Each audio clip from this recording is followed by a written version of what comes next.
Pop, soda, fizz, or soft drink, call it what you like, people are drinking a whole lot less of it, especially in the U.S., where soda sales have been falling for 10 years in a row. The drop in soda consumption has been the single largest change in the American diet in a decade.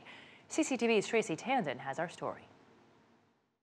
Health advocates have long campaigned against big soda companies like Coca-Cola and PepsiCo, accusing their sugar-laden beverages of causing a spike in obesity and diabetes. While the shift away from soda consumption has been gradual, tastes have been changing. You're not seeing any big, sharp decreases in soda consumption in the U.S. in any 1 year, but it's been happening for 10 years now. Last year was the 10th consecutive year that you saw a decline in soda in the U.S. Sales have also slipped in Europe. After Mexico imposed a soda tax in 2014, a study showed that sales slumped by 12% by the end of the year. Over the last 20 years, sales of regular soda in the U.S. have dropped by over 25%.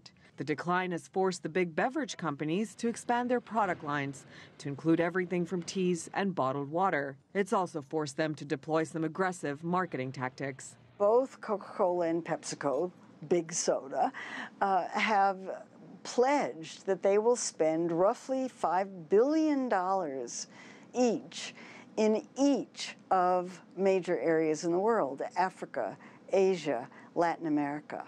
So they are putting billions and billions of dollars into marketing in developing countries, and these countries are having to deal with this influx of soda marketing, with obesity and type 2 diabetes certain to follow.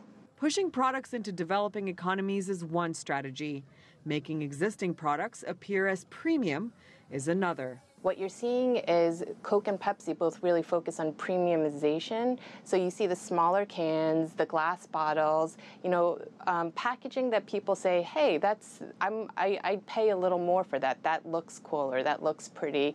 And so they might not be selling as much, but the companies, what they're telling investors is these smaller sizes, they'll fetch more per ounce. So we could push up sales even if we're not pushing up volume.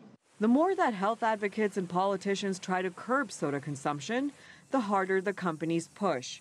Experts say many of the tactics used by the soda companies are similar to the ones used by big tobacco firms. First of all, you attack the science, and the soda companies have been funding research to undermine the enormous body of research that links soda to poor health outcome. They fund community organizations to silence critics. A lot of that has been exposed recently to everyone's great astonishment. I think many, many people didn't realize the close parallel between the marketing practices of the makers of sugar-sweetened beverages and cigarettes, but they're there. For many health advocates, soda has become the new tobacco, a product they hope to tax, ban, and stigmatize. And while sodas aren't disappearing off store shelves anytime soon, soda sales are certainly losing their fizz. Shraysi Tandon, CCTV, New York.